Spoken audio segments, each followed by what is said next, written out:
You're spread far and wide, but if you come back with plenty of money and a good idea, though. Is our spending culture, as this letter writer calls it, is it really such a problem? No, I think it's probably a bit of a misapprehension there. It's really borrowing money too much for property. That certainly wasn't very wise, but in many ways I think New Zealanders don't borrow to spend on goods, and we certainly need that demand in the economy, otherwise we lose more jobs. Right. Well, Paul Holmes, again in the Herald on Sunday, he was making a comment along the lines of shopkeepers and Fonterra know what's going on, and Fonterra's news is all heading south. What do you make of this, Neville? Well, yeah, they're rather curious comments. He was saying that the job of economists was to talk up the economy. Well, I wish they would, because that'd be a good thing. In fact, they're watching figures all the time, and they don't really know what's going to happen. They can make certain projections, but I don't think he can blame the economists for what's going on in the economy. If he thinks it's far worse than it is, I would doubt that too. It might be that he's in a sector where high-priced olive oil probably is not going to save the country. Overall, a lot of other sectors are doing extremely well. If you're chopping down trees and exporting them, you're doing very well indeed. Yeah, what do you think, Phil? Paul Holmes's his sentiments not shared by others? Well, I think that talking about the Chinese buying mussels, I think that's brilliant. Well, that's some really good news that's just recently come out, isn't it? And I think that as far as agriculture is concerned, well, there's a huge potential, and we talk about we've got to talking up the economy. Well, the only problem is that trout farming would be a particularly good thing for New Zealand to do. We could produce a lot of trout, and with our reputation, we could sell it all around the world. But we do have a problem at the moment where you're not allowed to farm it. And not necessarily trout, it could be other things, other fish species as well. And it was only in the media this last week about the high price of fish. Well, that's right, $60 a kilo for snapper or something. If we can start farming fish, then at the moment we're importing fish from places like Vietnam that they can produce it in.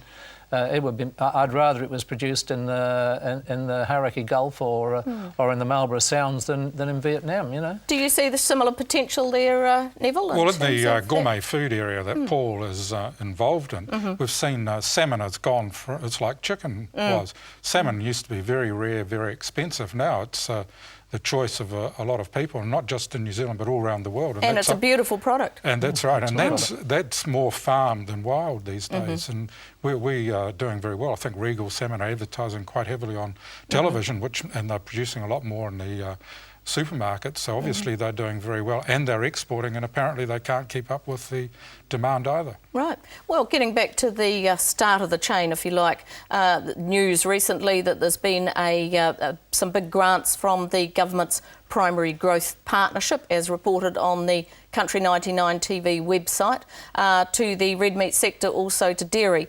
We need more of this, don't we, Neville? Well, it's certainly good news for those involved, and it shows that the government actually, while it's in an austerity program, or should be, that it can look forward and get some of these groups together that need a bit of head bashing, and we're told that the meat industry needs this, it needs the research, and certainly the wine industry's got a little bit for marketing, and these are the sort of areas where public money can be well spent because the returns should exceed the amount of money put in.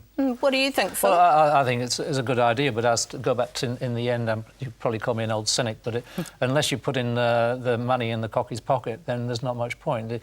If you can get the money into their pocket, then a lot of these things are probably looking at creating jobs, and as such, well, if you get the money there, then the jobs will follow. But often. It's not necessarily, to me, a bad thing to do, but unless you're looking at the final picture and seeing profitability on farms improve, then we may as well be doing something else. So farmers would be looking at fairly short timeframes in terms of fund the research and show us the results within 2 to 3 years sort of time.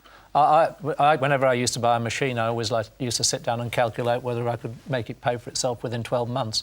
Well, some machines, obviously, like a tractor, you can't get to do that. But I think that it's the focus of these people should be not purely, but on getting extra profit into the cockie's money into the cockie's pocket. And as I say, if that doesn't happen, then you know, it's primary production, and you've got to get to the start of these things to stimulate the whole thing to go through into secondary and tertiary. You've certainly got to spend money further into the supply chain as well. So we've got to understand markets, bring in new technology and that sort of thing, and make sure it does flow back as well. What about blue sky research? New Zealand has talked about this in the past, hasn't it, in terms of looking right outside the square and perhaps coming up with something completely new and innovative.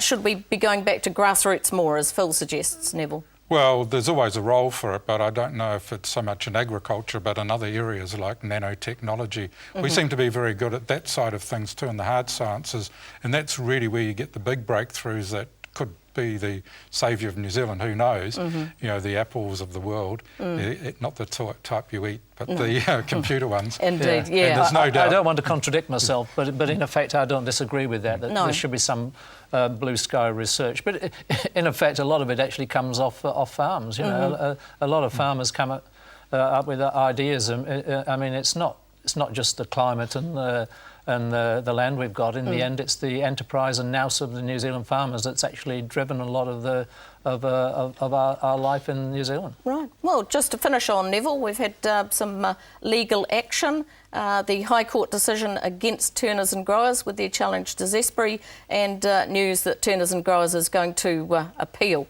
Where is this going to end? Is this going to put any more dollars in kiwi fruit growers' pockets? Well, this was an initial skirmish on the regulations governing kiwi fruit, and you'd have to be a bit of a lawyer to say, well, can a court overthrow some regulations even if they are out of date? Either party would have appealed whatever the decision, because the substantive hearing won't be heard until May next year. So I guess it's one of these watch your space type things, and who knows where it will go. What do you think, Phil? Well, I think that cooperatives are a good idea, as long as they're owned by the people who produce the product. You know, I don't know enough about it to really comment, but I think that I'm led to believe that somewhere along the line, as far as the kiwi fruit's concerned, people are owning shares and they don't no longer participating in the industry. Well, that may or may not be true, but if it's true, then maybe there is a little problem there. Well, we'll keep watching and see what happens. Coming up after the break, we give praise or box the ears of those in the rural community who've caught our attention this week. Stay with us to find out who gets what.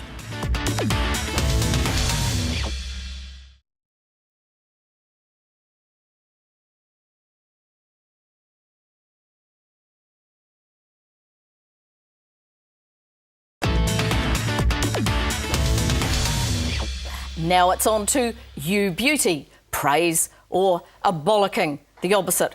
What do you have this week, Neville? Well, I've got a couple of really innovative companies. Bio Vittoria is well known, but they're now, in the past week, have been active in Europe trying to get approval for their sweetener product made from monk fruit. And China, I know that they had difficulties raising money here, yes, but obviously that hasn't put them on the back foot. The other company also, similarly in turning kiwi fruit into a bakery ingredient that is a substitute for fat. This is called a functional food. A company called Nectar Bake have launched it in Australia and New Zealand, and obviously the potential for this around the world is huge.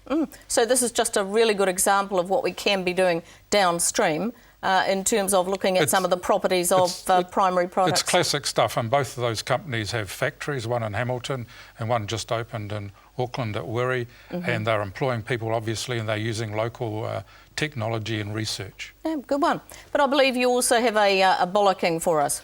I think the idea of income splitting for tax purposes is a bit of a dumb idea. It's a very bad time to do it because the government, as Phil's pointed out, is spending up large. It's the last thing we need is a big run on the tax revenue at this stage. Yeah. What exactly is behind it? It's been a little difficult for people like Peter Dunn to sort of try and put into words exactly why the change is being contemplated. It's an idea whose time has passed. I mean, when there was a huge, large taxes on individuals, but we're getting a tax cut in October, and I think even some of the advocates of it previously have said there's no point because we're lowering the tax rates, and that's cutting out the differential. So the problem has been fixed. Well, really. it's getting better, and it's not so much need for it. Yeah, right. I think they do Phil? have working for families as well. So I think that in itself is probably working help that situation. Yeah. So the Federation generally wouldn't be in favour of income splitting? Well, I think in a lot of cases we work in partnerships, and as such,